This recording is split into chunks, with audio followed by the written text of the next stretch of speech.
I drove down to the beach house that January morning to check the storm shutters. North wind had been howling for 3 days straight, and the weather service said we'd taken gusts up to 60. Father built that house in 1962 with his own hands. Cedar shingles, stone fireplace, dock that could weather anything the Atlantic threw at it.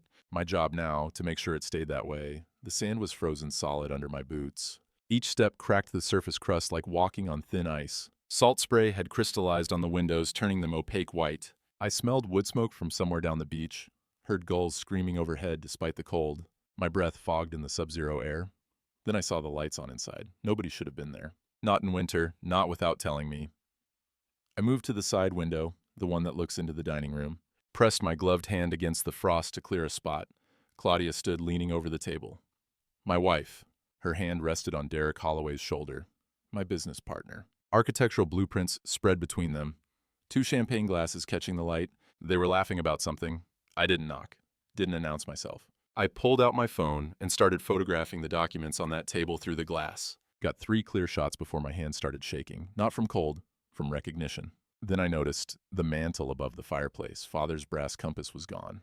The one that sat there for 40 years, since the day he died. The one he carried through every storm, every navigation, every decision that mattered. They'd taken it. I walked back to my truck in silence, started the engine, let it warm while I looked at those photos on my phone screen, Derek's handwriting on one of the contracts, that distinctive loop on his capital Fs. I'd investigated insurance fraud for 40 years, taught myself to spot every kind of forgery, every subtle tell, time to investigate my own life. I didn't drive home, drove to Turner's Marina instead, where Cal keeps his office in the old harbor master's shack. The parking lot was empty except for his truck and a few boat trailers chained to the fence. Everything frozen, everything still. I sat in my truck for 20 minutes, engine running, heater blasting, opened those photos on my phone, zoomed in. The blueprints were too blurry to read the fine print, but I could make out the property lines. My property lines, the beach house lot, and there, on the contract visible at the edge of the frame, a signature, mine, except it wasn't. I'd signed my name maybe 10,000 times in 40 years of adjusting maritime insurance claims, bills of lading, settlement agreements, liability waivers. I knew my own hand. The way my F opened at the top, how my K connected to the L in Franklin. Small things, consistent things. This signature had the F loop too tight, closed at the top instead of open. My hand stopped shaking. That cold rage I'd felt at the beach house settled into something else, something methodical. I pulled my father's leather field notebook from the glove box, the one he used to log tide times and weather patterns, opened it to a blank page, wrote the date, January 4th, time 10:47 a.m., location, beach house, Seal Cove, witnesses none, evidence. 3 photographs, architectural plans, possible forgery.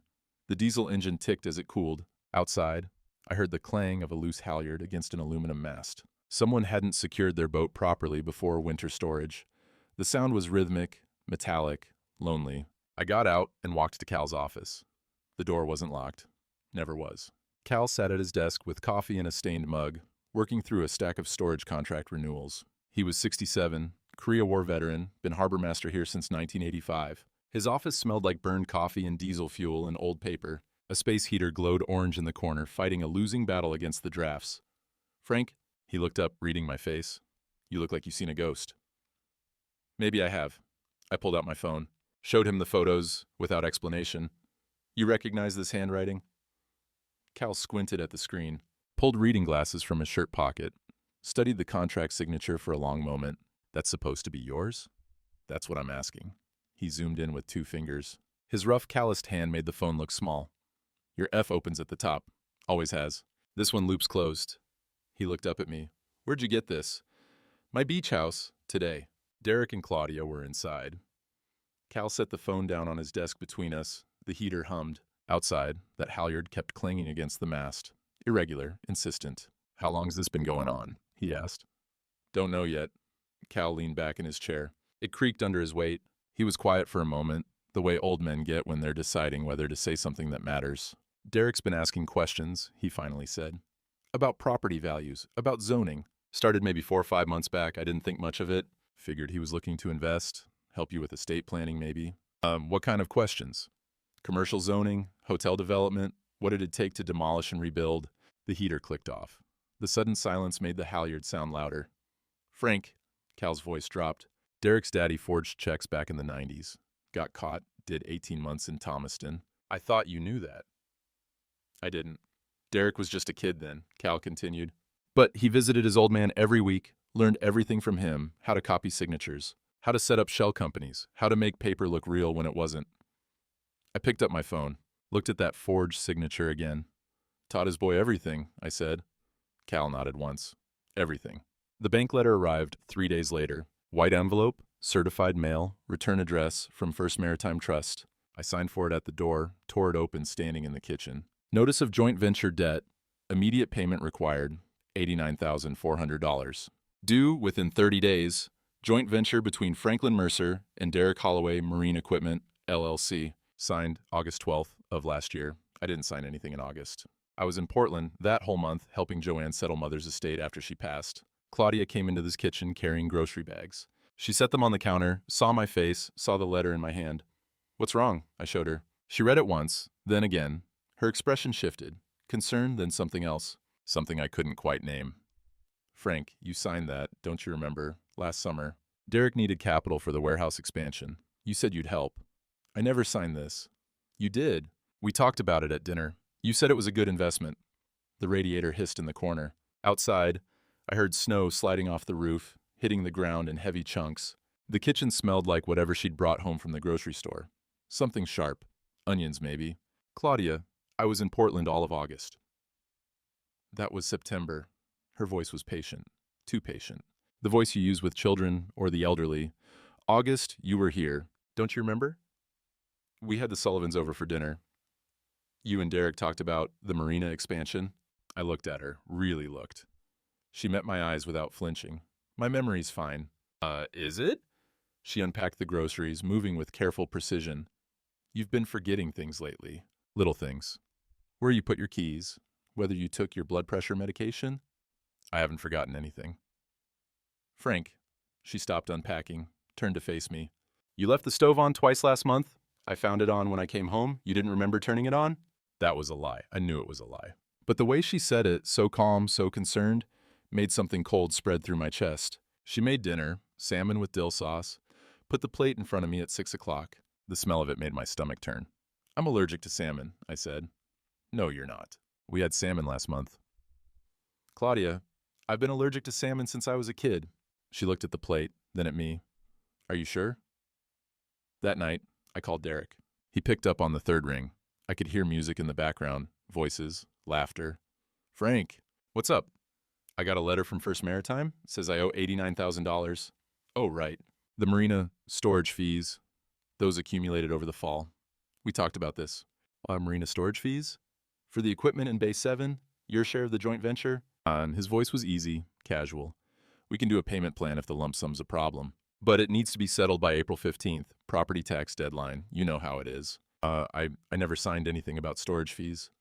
Frank, we signed the papers at the beach house. August. You wanted to help with the expansion, remember? The music got louder in the background. Someone laughed. What's April 15th got to do with marina fees? That's just when the county reassesses. Nothing to worry about. He paused. Listen, I'm at a thing. Can we talk about this tomorrow? Come by the beach house. We'll go through the paperwork. Clear everything up. He hung up before I could answer. I sat at the kitchen table with the letter, looked at my signature at the bottom, that tight loop on the F. April 15th, property tax deadline. I called Cal. Can you pull the county filings for my beach house property? I asked. Today's date back to October. What am I looking for? Anything Derek Holloway filed. Cal called me back at 10 that night. Frank, you need to sit down. I'm already sitting. There's a demolition permit. Filed November 3rd, listed owner, Franklin Mercer. Listed contractor, Holloway Development Corporation. Demolition, complete teardown, property cleared for new construction. Cal's voice was grim. There's a secondary filing too. Sale agreement between you and Coastal Atlantic Hotels. Pending final permits and owner signature. That's how much? $2.8 million. The room tilted. I gripped the edge of the table. Frank, they're not trying to renovate your father's house. They're planning to bulldoze it. Turn the lot into hotel parking. Cal picked me up at 6 the next morning. Fog hung thick over the water, turning everything gray and formless. The truck's heater blasted but couldn't quite cut the cold. We drove to Nora's Diner on Main Street, the only place open before dawn in Granite Point. She won't want to talk, Cal said, pulling into the gravel lot. But she needs to. Inside, the diner smelled like bacon grease and burned coffee. Nora stood behind the counter pouring refills for the early crowd. Lobstermen mostly, guys who'd be heading out soon as the fog lifted. She saw us come in, saw Cal's face, and her expression tightened. We took the corner booth. Nora came over with the coffee pot, filled our mugs without asking. Cal. Nora. She glanced at me, then back to Cal. The coffee pot trembled slightly in her hand. Behind us, someone dropped silverware. The metallic clatter was sharp in the quiet. I can't, she said softly. Derek owes you $3,000, Cal said. Equipment sale from last spring. He ever pay that? Her jaw clenched. No. Then you can. She set the coffee pot down on our table, pulled a rag from her apron, wiped at a spot that wasn't there. Outside, a truck rumbled past. The window glass rattled in its frame. I saw them here, she said finally. Your wife and Derek. Started in October. Always Tuesday afternoons, 2 o'clock. Sat in that booth. Cha? She pointed to the one by the window. They'd order coffee, spread papers all over the table. Real estate documents, look like. Blueprints, sometimes. How many times? I asked. 6, maybe 7. She twisted the rag in her hands. I didn't think it was my business. People meet for coffee. Could have been anything. But it wasn't anything, Cal said. No. Nora looked at me. The last time, they were laughing, real loud. I was doing the crossword at the register. Your wife said something about someone being easy to move. Derek said something back. I didn't catch it, but they both laughed again. That's when I wrote the date in my puzzle. October 17th, same day as my daughter's birthday. I remember thinking, what kind of people laugh like that? The radiator under the window clanged. One of the lobstermen called for more coffee. Nora didn't move. They didn't see you listening? I asked. People never think the waitress is listening. She picked up the coffee pot. I need to get back to work. Thank you, I said. She nodded once and walked away. Her shoulders were tight, defensive. She'd just made an enemy of Derek, and we all knew it. Cal and I drove straight to town hall. Eddie Morris was unlocking the front doors when we arrived, keyring jangling against the old brass lock. He was 70, been town clerk since before I was born, knew where every document was filed, every record stored. Frank Mercer, he said, squinting at us through the morning light. You're up early. Need to see my property records, Eddie. Everything filed since October. He led us inside. The marble floors echoed under our boots. The building smelled like lemon floor polish and old paper and radiator heat. We followed him to the records room in the basement, where the deed books were kept in fireproof cabinets. Eddie pulled files, spread them on the counter. Your beach property, Seal Cove. What am I looking for? Anything that's been filed recently. Permits, deed requests, anything with my name or Derek Holloway's name. Eddie worked through the stack methodically. His hands were steady despite his age, careful with the old documents. Outside, through the high basement windows, I heard footsteps on the sidewalk above. The town, waking up. Here, Eddie said, pulling a form.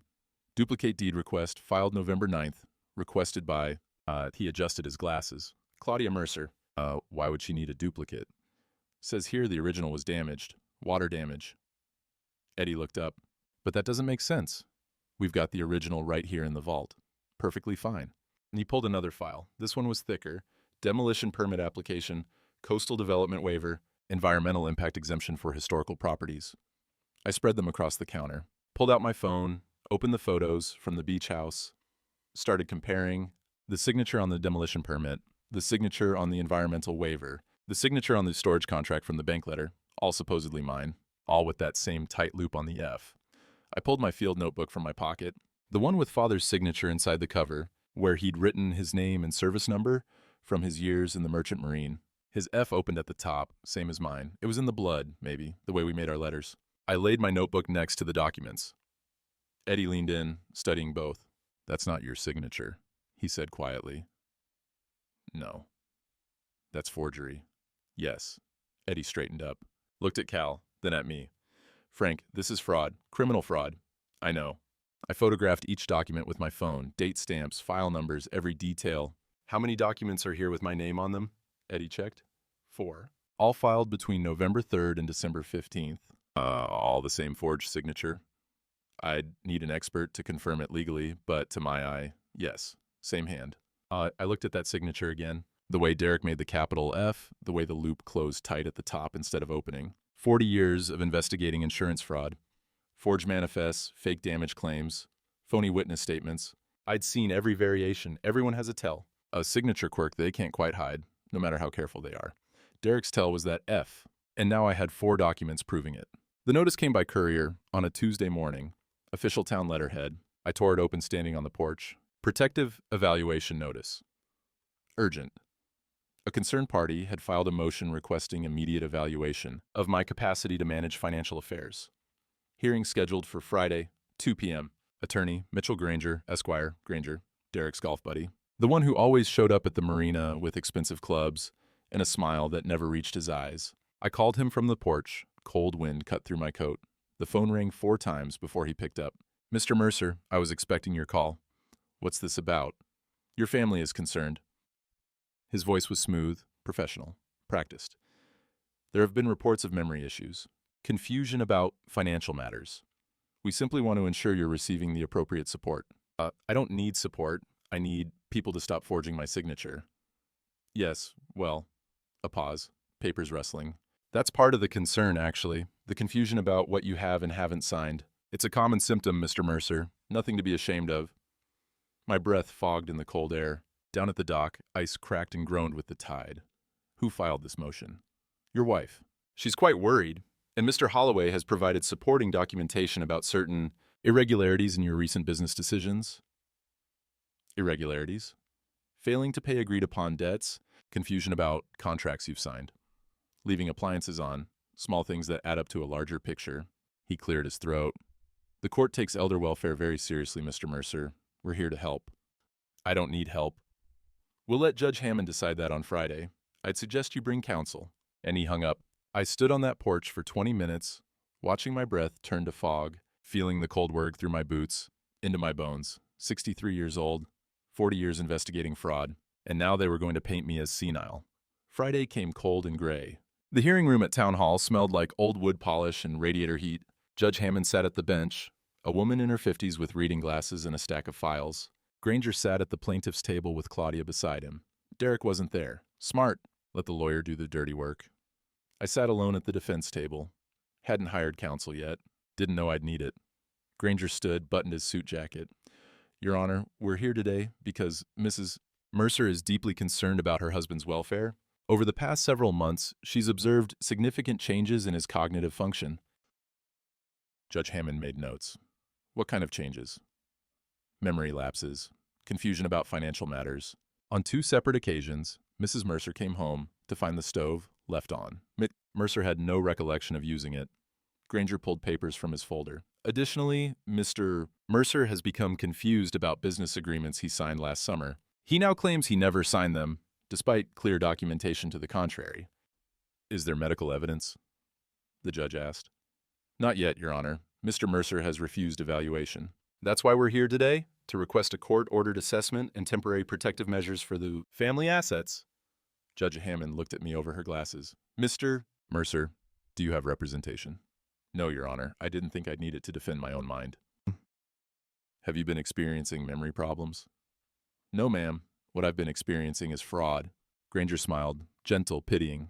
Your Honor, this is precisely the kind of paranoid thinking that concerns us. And it's not paranoia when you have documentation, as I said. I pulled out my field notebook, opened it to the pages where I'd logged everything. Dates, times, photographs.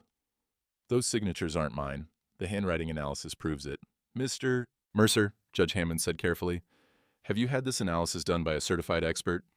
Not yet. But I worked insurance fraud for 40 years. I know forgery when I see it. Your Honor, Granger interrupted smoothly. Mr. Mercer's career was precisely that. Was. Past tense. Retired 3 years ago. And it's common for individuals experiencing cognitive decline to fixate on their former areas of expertise, seeing conspiracy where there's simply confusion. The radiator hissed. Outside, through the tall windows, I saw snow beginning to fall. Does Mr. Mercer pose any danger to himself or others? The judge asked. We don't believe so, Your Honor. But the financial confusion is severe. He's convinced his business partner has stolen from him. He's making accusations that could lead to legal liability. Mrs. Mercer simply wants to protect the family assets while we sort this out. Judge Hammond closed the file. I'm going to order an evaluation. Temporary protective measures will include a freeze on major financial transactions pending the results. Mercer, you'll be contacted by a qualified assessor within the week. Your Honor, That's my ruling, Mr. Mercer. She removed her glasses. This is for your protection. The gavel came down. I walked out into the snow. Claudia and Granger stood by the courthouse steps, talking quietly. She saw me, looked away. I drove home, made coffee, sat at the kitchen table, trying to think through my next move. The knock came at 7 that evening. Sheriff's deputy, young guy, maybe 30. He held a folded document. Franklin Mercer? That's me. I'm sorry to do this, sir. He handed me the paper. Temporary restraining order. You're required to vacate the residence immediately. Property has been deemed at risk of exploitation or damage pending resolution of the protective proceedings. The paper felt thin in my hands. Cheap copy paper, county seal at the top. How long do I have? I can give you 2 hours to pack essentials. You'll have supervised access tomorrow between 10 and noon to retrieve personal effects. I looked past him. Claudia's car was parked at the end of the driveway. She'd been waiting, watching. Inside, I packed a bag. Clothes, father's field notebook, the photographs, my phone. Stood in the living room one last time, looking at the walls I'd known my whole life. Then I remembered something Nora had said that day at the diner, describing the first time she saw Claudia and Derek together. October 17th. But that wasn't the first time she'd said it started in October? Started? I called Nora from my truck. The first time you saw them together, I said. When was it? October. She was quiet a moment. Early October, maybe the first week? Before the 17th? Yeah, I didn't write that one down. But I remember it because Derek came in alone, first, sat at the counter, asked me if I knew anything about real estate agents who worked the coastal properties. I told him Claudia Mercer had just gotten her license, was looking for clients. He thanked me, left a big tip. She paused. Then 2 days later, they came in together, like old friends. The truck's engine ticked as it cooled. Snow accumulated on the windshield. He came looking for her, I said. That's what it seemed like to me, but I figured, small town, people network. I thanked her and hung up. Derek hadn't fallen for my wife. He'd hunted her, found her, used her. This wasn't an affair that turned into a con. It was a con from the very beginning. I drove to Cal's Marina. He'd left the storage room unlocked, the one in the back where he kept old boat equipment and filing cabinets full of decades of harbor logs. There was a space heater, a folding table, a chair that wobbled but held weight.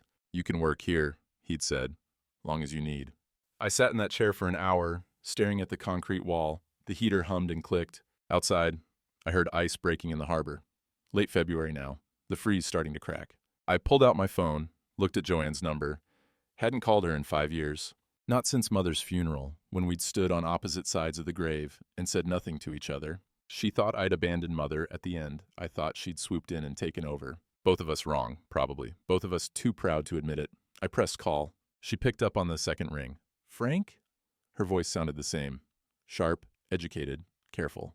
She was a paralegal in Portland, worked for a firm that did estate law, made good money, lived alone in a condo overlooking the waterfront. Joanne, is something wrong? Not hostile, just wary. I need help. Silence. The heater clicked off.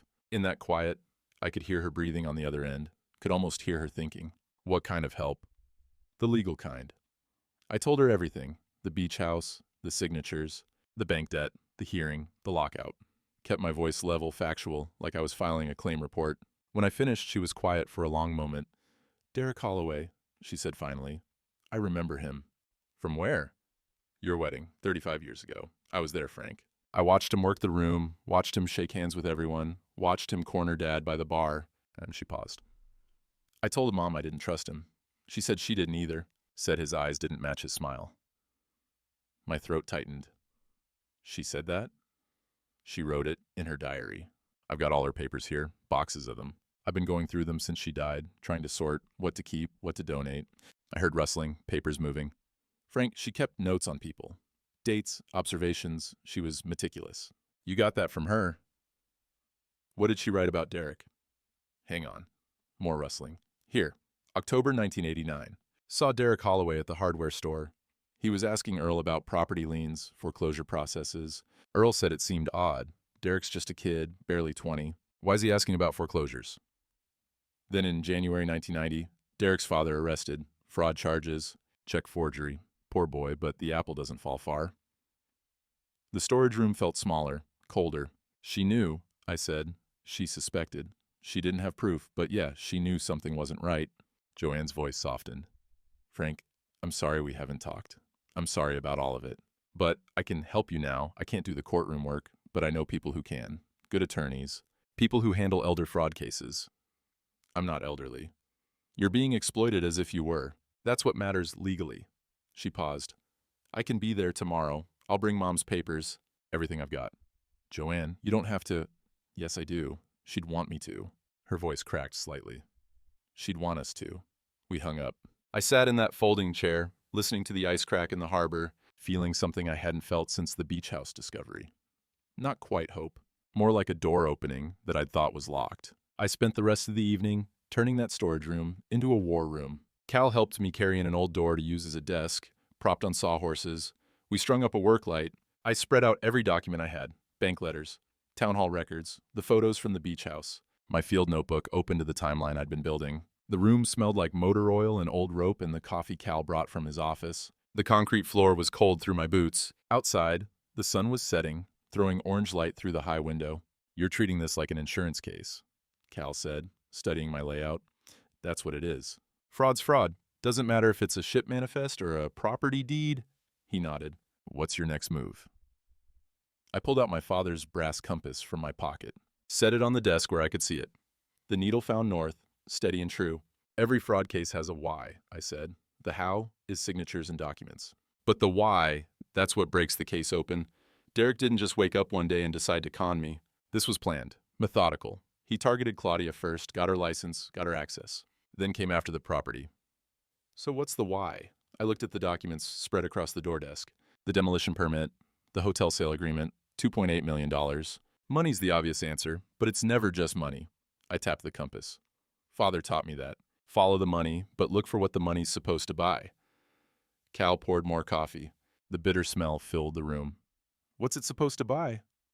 Don't know yet. But Derek's father tried something in the 90s and failed, got caught, went to prison. Now Derek's trying again, 30 years later. Same methods, same town. I looked up at Cal. He's not just stealing, he's finishing what his father started. Cal was quiet for a moment. That's a hell of a grudge. That's a hell of a motive. Outside, full dark now. The harbor lights reflected off the black water. Somewhere out there, boat lines creaked against cleats, the sound of things straining against their moorings, waiting for the thaw. I opened my field notebook, wrote a new entry. Question: what did Derek's father fail to steal? Answer that, solve everything. I needed screws for the storage room shelving. Basic hardware run, nothing complicated. Drove into town on a Wednesday afternoon, first week of March. The roads were turning to slush, that ugly transition between winter and spring when everything's gray and wet and uncertain. The hardware store parking lot was half full. Trucks I recognized. Old-timers picking up supplies for spring repairs. I grabbed a cart, headed for the fasteners aisle. Derek was standing by the paint counter. He saw me the same moment I saw him. Something flickered across his face. Surprise, then calculation, then that easy smile he always wore. He walked toward me. Didn't hurry, didn't hesitate. Just walked like he owned the space between us. Frank. His voice was loud, friendly, the kind of friendly that carries. Good to see you out and about. Several people turned. Mrs. Patterson by the gardening supplies. Joe Russo comparing drill bits. The counter clerk, young kid I didn't recognize. Derek? He moved closer. Close enough that I could smell his cologne. Something expensive. Too strong. Listen, I heard about the evaluation. That's got to be stressful. If you need anything, I need you to stop forging my signature. His smile didn't falter. There you go again. Frank, we've been over this. Those documents are legitimate. I know this is hard to accept, but fighting it isn't helping anyone. Mrs. Patterson was watching now, not even pretending to look at seed packets. You targeted my wife, I said quietly. October 2020. Asked Nora about real estate agents. 2 days later, you and Claudia were best friends. He laughed, shook his head. Frank, you're connecting dots that aren't there. Claudia and I both work in property development. We have mutual interests. That's not a conspiracy, that's networking. Networking. I kept my voice level. That what you call stealing a man's house? No one's stealing anything. His voice hardened slightly. The smile stayed, but his eyes changed. You're 63 years old. You worked hard your whole life. You deserve to rest. Let the professionals handle the complicated stuff. There's no shame in that. My father built boats until he was 82. Your father also died alone in that beach house. Stubborn to the end. Derek's smile was gone now. You want that for yourself? Fighting battles you can't win, making enemies out of people trying to help you? The store had gone quiet, everyone listening now, pretending not to. Time to let go, Frank. Accept reality. You had a good run, but runs end. He stepped back, smiled again for the audience. I hope you get the help you need. Really, I do. He walked out. The door chimed as it closed. Everyone went back to pretending they'd been doing something else. I bought my screws, paid cash, drove back to the marina with my hands tight on the wheel. Cal was waiting with Eddie Morris when I got there. They stood in the storage room looking at something on the desk. Eddie's old sedan was parked outside, running, exhaust white in the cold air. Tell him what you found, Cal said. Eddie pulled a file from his briefcase. Municipal folder, water stained on the corners. I was doing spring filing, going through last year's records, organizing, making sure everything's where it should be. He set the folder on the desk. Found these in the wrong cabinet. Marina storage contracts. They'd been misfiled under M instead of H for Holloway. I opened the folder. 3 contracts, each one showing payments owed to Holloway Marine Equipment, LLC. Each one with my signature at the bottom. That same tight loop on the F. Look at the dates, Eddie said. First contract, October 18th, 2023. Second contract, November 2nd, 2023. Third contract, December 10th, 2023. October 18th, I said. That's one day after Nora saw them together. The first official meeting. There's more. Eddie pulled another paper from his case. Business registration for Holloway Marine Equipment, LLC, filed with the state October 18th. Same day as that first contract. Cal leaned over the desk. He created the company and signed the first contract on the same day? That's not how legitimate business works, I said. You don't sign contracts the day you incorporate. You need time to set up accounts, establish credit, build a paper trail. What? Unless you're in a hurry, Eddie said. Unless you're working to a deadline. And I spread the contracts out next to the demolition permit, the hotel sale agreement, the duplicate deed request, all filed between October and December, all moving in perfect sequence. This is a timeline, I said. Step by step, create LLC, sign fake contracts, request duplicate deed, file demolition permit, arrange hotel sale. I looked at Eddie. What was Derek's father convicted of in the 90s? Eddie pulled his phone out, searched for a moment. Samuel Holloway, convicted March 1995, fraud, forgery, attempted theft. He tried to... Eddie squinted at the screen. He tried to steal the Henderson property on Lighthouse Road. Used forged documents and a shell company to claim ownership. Almost worked. Mrs. Henderson caught it at the last minute. Had her own lawyer review everything before signing. What was the shell company called? Eddie scrolled. Holloway Marine Holdings, LLC. The storage room went silent except for the heater humming in the corner. Same name, Cal said. Almost exactly. Not almost, I said. Deliberate. He's using his father's playbook, word for word, step by step. I pulled out my phone, searched for the property records Cal had pulled from the county, found the P.O. box listed for Holloway Marine Equipment, LLC, Box 447, Portland. I searched for Samuel Holloway's 1994 case records, found them in the Municipal Archive Database, public record from the trial. Business address, Box 447, Portland. The same box, 30 years later. He didn't just learn from his father, I said. He's finishing what his father started. Same methods, same targets, probably even the same victims or their families. Cal looked at the timeline spread across the desk. Why? What's the point of copying a con that failed? Because this time, he knows what went wrong. He knows where his father made mistakes. He's got 30 years of refinement. I tapped the October date, and he's got an inside track through Claudia. His father didn't have that. Eddie closed his briefcase. Frank, this is evidence of a criminal pattern. You need to take this to the county prosecutor. Not yet. I looked at the documents, at the timeline, at the careful progression from October to December. I need to know what else Derek's father tried to steal. What else is he planning to finish? Eddie pulled out his keys. Henderson property's still in the family. Daughter lives there now. Martha Henderson Cole, she was there when it happened in '94, testified at the trial. She remember it? Martha's got a memory like a steel trap. Eddie headed for the door. And she never forgave the Holloways. Not ever. After Eddie left, I stood at the desk, looking at that P.O. box number, Box 447, used in 1994. Used again in 2023. Derek wasn't improvising. He was executing a 30-year plan. Joanne arrived on a Thursday night in late March. Rain hammered the marina's tin roof, steady and cold. Not quite winter anymore, but not spring either. That dead time between seasons when nothing's decided. She parked next to my truck, I watched her through the storage room window, saw her pull boxes from her trunk, struggle with them in the rain. I went out to help. "I've got it," she said, "but let me take the heavier box anyway." Inside, she shook water from her coat, looked around at my setup, the door desk, the timeline on the wall, the filing system I'd built from Cal's old storage boxes. Her hair was shorter than I remembered, gray at the temples. She looked like mother around the eyes. "You've been busy," she said. Didn't have much else to do." She set her boxes on the desk, started unpacking. File folders, spiral notebooks, a leather-bound diary I recognized immediately. Mother's handwriting on the cover, Eleanor Mercer, 1989 to 1995. "I brought Thomas Keller with me," Joanne said. "He's at the motel. Partner at our firm, handles elder fraud cases. He'll be here in the morning to go over everything." "I'm not elderly. Frank." She stopped unpacking, looked at me. "They're treating you like you are. That's what matters." The rain got louder. Water dripped somewhere in the corner. The heater struggled against the damp cold. "This is going to be public," I said. "Everything. The town council hearing. People will know Claudia was stealing from me, that I didn't see it, that I was conned by a professional con artist who spent 30 years learning from his father's mistakes," Joanne finished. "That's not shameful, Frank. That's evidence of how good he is." I sat in the folding chair. It wobbled under my weight. 35 years of marriage. Gone in one hearing, everyone watching. Joanne pulled out Mother's diary, opened it to a marked page, set it in front of me. "October 1989, she read. "Frank's wedding tomorrow. Beautiful day planned." But I watched Derek Holloway at the rehearsal dinner. He asked about Frank's inheritance, about the beach property, about father's estate. Said he was interested in maritime development. The boy's only 22. Why is he thinking about that already? She turned pages. January 1990.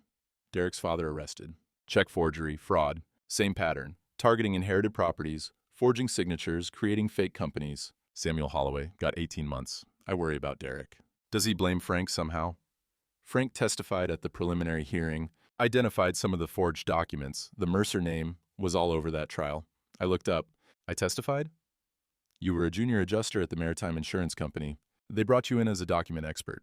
You identified 3 of Samuel's forgeries." Joanne flipped to another page. Mom wrote, "Samuel Holloway looked at Frank in the courtroom today. Not angry, calculating, like he was filing Frank's face away for later." The heater clicked off. In the sudden quiet, I could hear rain, dripping through a gap in the roof, hitting the concrete floor. Rhythmic, persistent. "Derek's not just stealing," Joanne said softly. "He's getting revenge for his father. You helped put Samuel away. Now Derek's finishing what Samuel started, and he's doing it to you specifically." I thought about the beach house, about my father's compass missing from the mantel, about Claudia serving me salmon, even though she knew I was allergic. "If I do this hearing," I said, "if I present all this evidence publicly, Claudia's done. Her real estate career, her reputation, everything. She chose this. Did she, or did Derek manipulate her the same way he manipulated me?" Joanne was quiet for a moment. "Does it matter?" "It matters to me." She closed the diary, sat on the edge of the desk. "You remember what Mom used to say about the difference between kindness and weakness?" I did. Mother's voice, clear in my head. "Kindness is choosing mercy when you have power. Weakness is giving up power because you're afraid to use it." "If you walk away from this," Joanne said, "what do you tell your grandson when he asks why you lost Grandpa's house? What lesson does that teach him?" I looked at the timeline on the wall. October through March. 5 months of careful planning, systematic execution, professional-grade fraud. "I don't want revenge," I said. "Good. This isn't about revenge. It's about truth." She stood. "Thomas will be here at 8 tomorrow. We'll prep for the council hearing. You'll present your evidence. They'll make their ruling, and then it'll be done." After she left, I sat alone in that storage room listening to rain on the tin roof. Pulled out my field notebook, found the page where I'd written, "Question: What did Derek's father fail to steal?" Wrote underneath, "Answer: nothing." He was stopped before he could finish. Derek's finishing it now, not just the property. The revenge. The door opened. Cal came in with 2 coffees, saw my face. "You okay?" Joanne brought Mother's papers. Derek's father, I testified against him. 1990, I was the document expert who identified the forgeries. Cal handed me a coffee, sat in the other folding chair. "So this is personal." "This has always been personal." I drank. The coffee was hot, bitter, perfect. Derek's had 30 years to plan this. 30 years to watch me, study me, wait for the right moment. And now? Now I've got 3 days to build a presentation that convinces the town council. I'm not senile. I pulled out my phone, texted Joanne. Need 3 ring binders, sheet protectors, tabs, professional presentation materials. Tomorrow, 8 a.m. She replied immediately. Already packed. Thomas brings his own projector. Thomas Keller arrived at 7:50 the next morning. Tall, mid-50s, gray suit under a rain jacket, carried a leather briefcase and a projector case. Shook my hand with the grip of someone who meant it. Mr. Mercer, Joanne's told me about your situation. I've handled about 40 cases like this. We're going to win. Not might win, will win. He set up his projector on the desk, connected his laptop, started pulling up templates.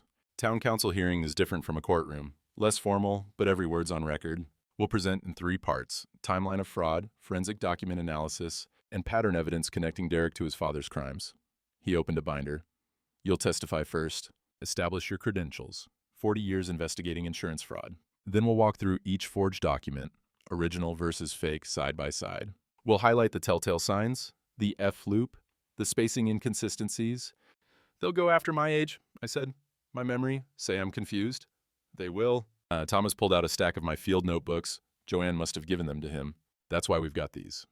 Dated entries, contemporary documentation. You've been logging everything since January. Every conversation, every discovery, every piece of evidence. He looked up. Confused people don't keep detailed investigative logs, Mr. Mercer. Fraud investigators do. He clicked through his presentation. We'll call Cal Turner to testify about Derek's questions regarding commercial development, Eddie Morris about the misfiled contracts, Nora about the October meeting, and Joanne will present your mother's diary entries establishing the family connection. What about Claudia? She won't testify. Her attorney won't let her. Anything she says at this point is self-incrimination. He closed the laptop. Questions? I looked at the presentation outline, at the evidence binders, at the timeline that would be projected for the entire town to see. They'll say I'm old, that I'm past my prime, that I should just let go. Thomas Keller smiled. Mr. Mercer, you spent 5 months building a fraud case that most investigators would need a team and a year to assemble. You identified a 30-year criminal pattern. You documented everything with precision that would make the FBI jealous. He tapped my field notebook.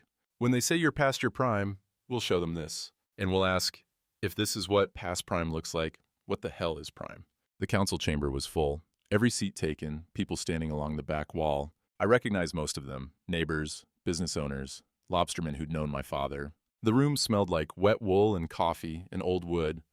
Outside, April rain streaked the tall windows. Judge Hammond sat at the center of the council bench.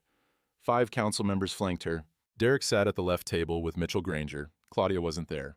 Smart or guilty, or both. I sat at the right table with Thomas Keller and Joanne. My field notebooks stacked in front of me. Father's brass compass in my pocket, weight against my chest. Hammond called the hearing to order. The room went quiet, except for the radiator hissing in the corner and rain on the windows. This is a continuation of the protective evaluation proceeding for Franklin Mercer, she said. Mr. Keller, you've requested an evidentiary hearing to contest the protective order. Proceed. Thomas stood. Your Honor, we're here to demonstrate that Mr. Mercer is not experiencing cognitive decline. He's experiencing systematic fraud. And he's done what he's done for 40 years. He's documented it. He clicked his laptop. The projector lit up on the wall behind us. First slide. My signature from a 1987 insurance settlement. Clean, precise, the F opening at the top. Second slide. The signature from the marina storage contract.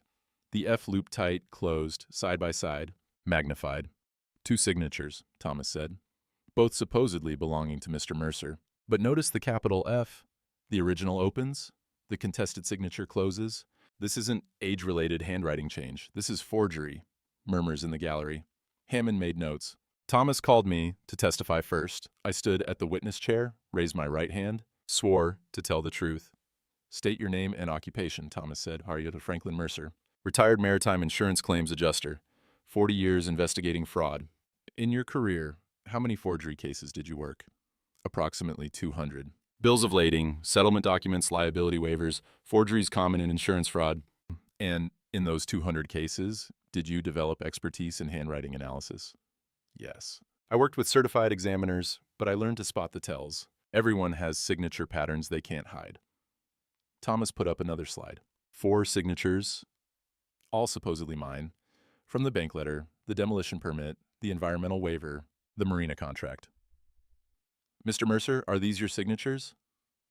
I stood, walked to the projection, pointed at each one. No, the F loop is wrong on all 4. The spacing between the K and L in Franklin is too wide. The downstroke on the M in Mercer angles left instead of right. I looked at the counsel. I've signed my name 10,000 times in 40 years. I know my own hand. Who forged these signatures? Derek Holloway, Granger objected. Speculation, Your Honor. Mr. Mercer has no forensic certification. I'm establishing basis for expert opinion, Thomas said. Miss Mercer has 40 years of professional experience in fraud investigation. Hammond nodded. Continue, but carefully. Thomas put up Derek's signature from a separate Marina document. Mr. Mercer, compare Derek Holloway's confirmed signature to the contested signatures supposedly belonging to you. I pointed at Derek's capital H, the distinctive way he closed the loop at the top. Same pattern as the forged F on my signatures. Tight loop, closed at the top, it's his tell. And one more question, Mr. Mercer. Have you been experiencing memory problems? I pulled out my field notebook, opened it to January 4th. I've logged every conversation, every discovery, every piece of evidence since I found my wife and Derek at my beach house on January 4th. Dates, times, witnesses, photographs. This notebook has 112 entries over 4 months. Every detail documented. I looked at Hammond. Confused people don't keep investigative logs, Your Honor. Investigators do. Thomas called Cal Turner next. Cal walked to the stand in his harbor master's jacket, testified about Derek asking questions about commercial zoning, about hotel development, about what it would take to demolish and rebuild. When did these conversations happen? Thomas asked. Started last September, maybe October, before Claudia got involved, as far as I could tell. So Derek was researching demolition before the affair began? That's how it looks to me. Eddie Morris testified next. About the duplicate deed request, about the misfiled Marina contracts, about the dates all lining up in sequence from October through December. Then Nora took the stand. She was nervous. Twisted her hands in her lap, but her voice stayed steady. I saw them together first week of October, she said. Derek came in alone first. Asked me about real estate agents. I told him about Claudia. 2 days later, they came in together.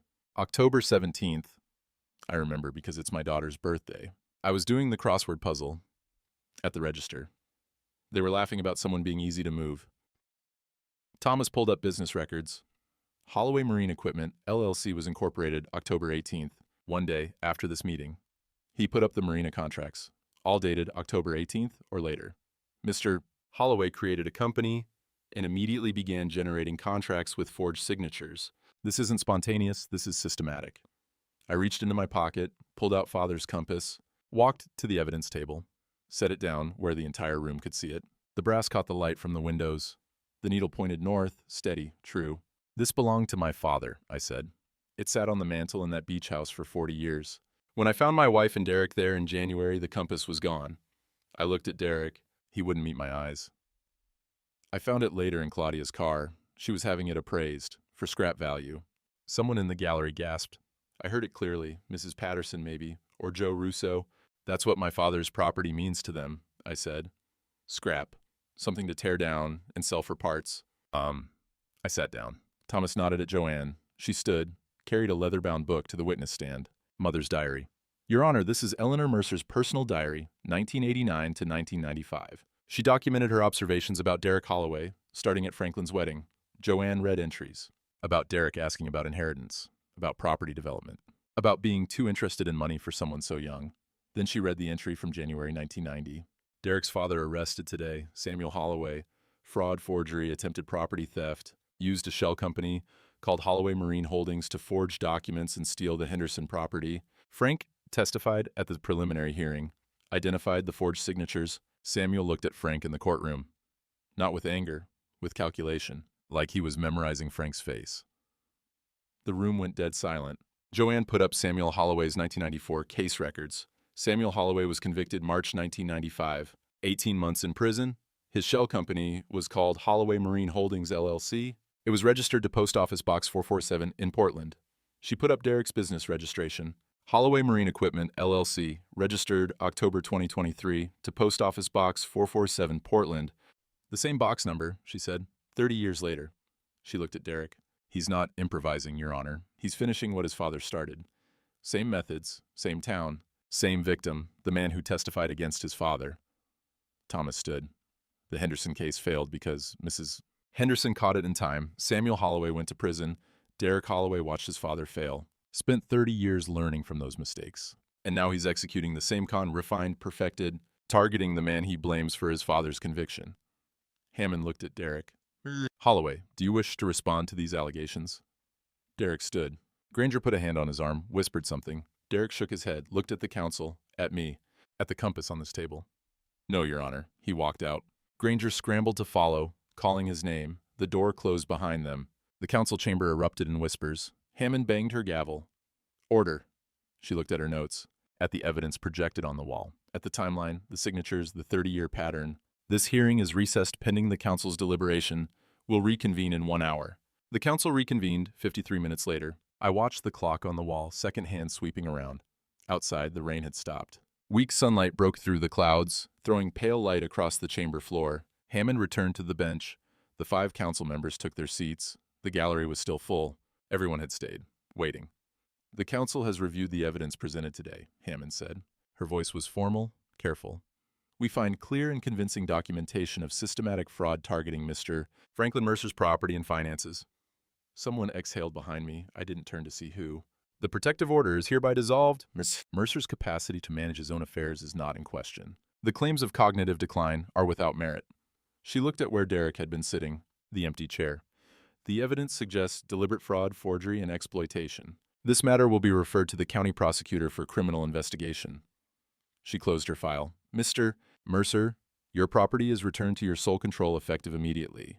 Any encumbrances, liens, or claims filed by Mr. Holloway or associated entities are void.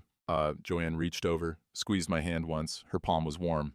As for the dissolution of marriage proceedings, Hammond continued, Mrs. Mercer has filed a settlement agreement this morning. She waives all claims to marital property, accepts 0 spousal support, and requests expedited processing.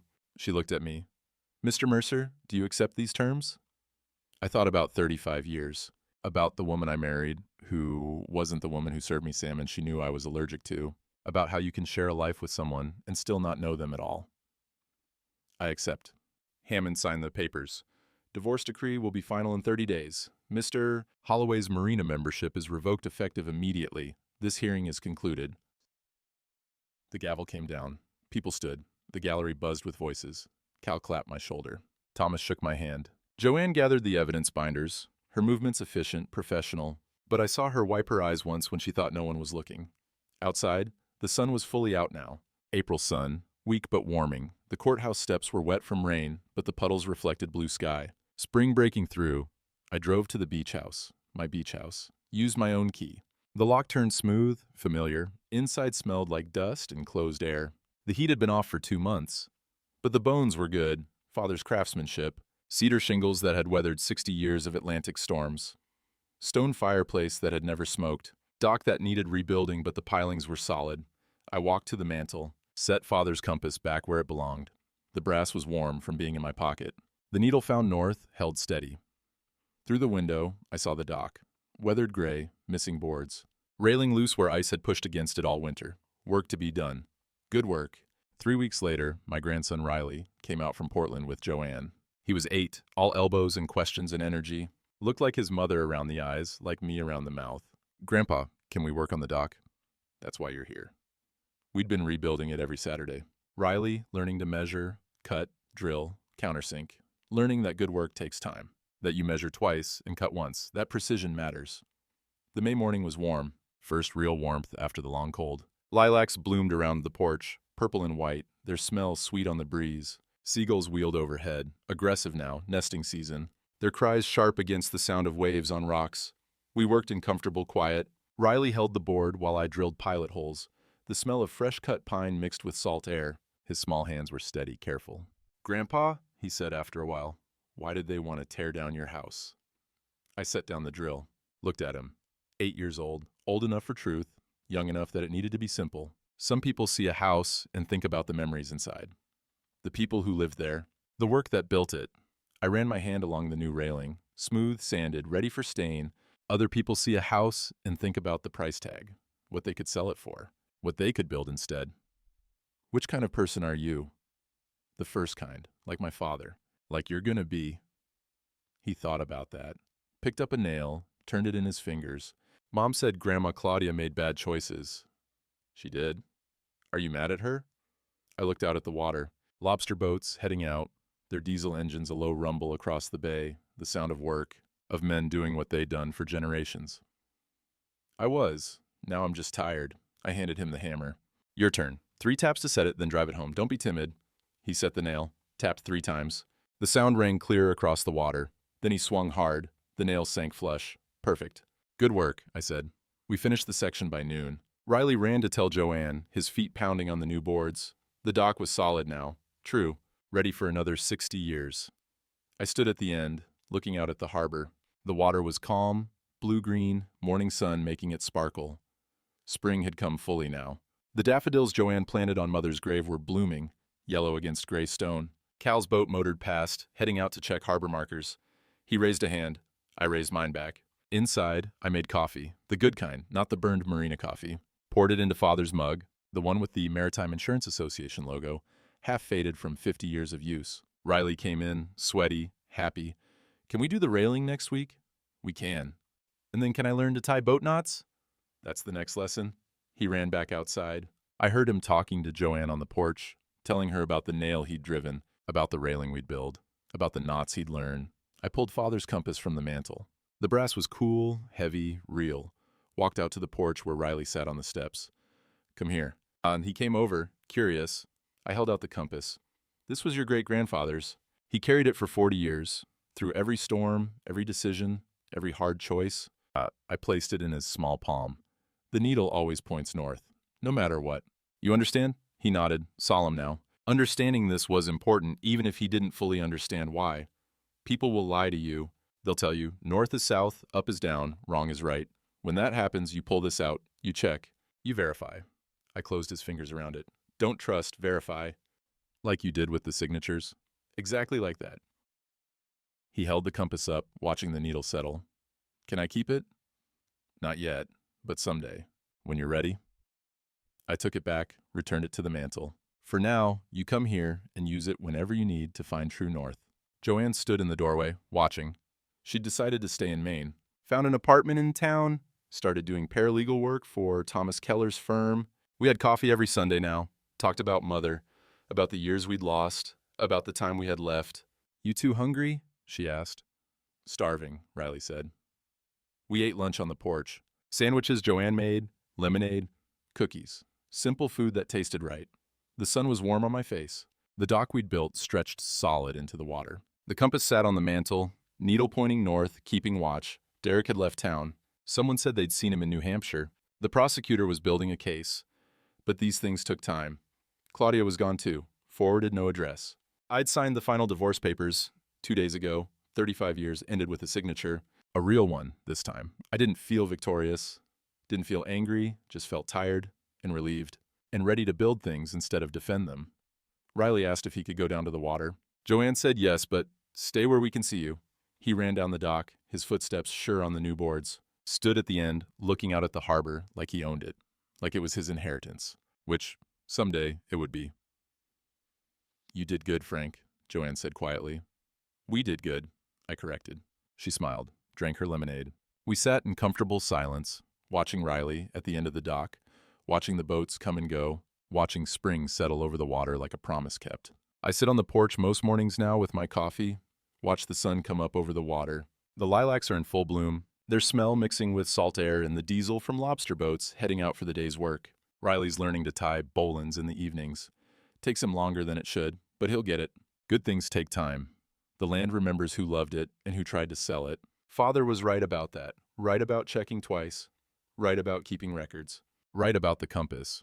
True north doesn't change just because someone tells you it does. Some of you listening have been where I was, standing outside in the cold, watching betrayal through a window, wondering if you're too old to fight, too tired to matter, too far past your prime to win. Let me tell you something I learned. They'll use your age like a weapon. They'll call you confused. They'll suggest you're losing your edge, your memory, your grip. They'll paint you as the problem so they can be the solution. And the whole time, they're counting on you being too proud to ask for help, too ashamed to fight publicly, too worn down to document every lie. But here's what they forget. Experience isn't the same as obsolescence. Patience isn't the same as surrender. And when you've spent 40 years learning to spot lies, you don't suddenly forget how just because you turn 60. I didn't win with rage. I won with receipts. With a camera, a field notebook, and the willingness to ask my sister for help after 5 years of silence, I won because I treated my own life like the fraud case it was. The real victory wasn't the council ruling, wasn't watching Derek walk out or Claudia sign the settlement.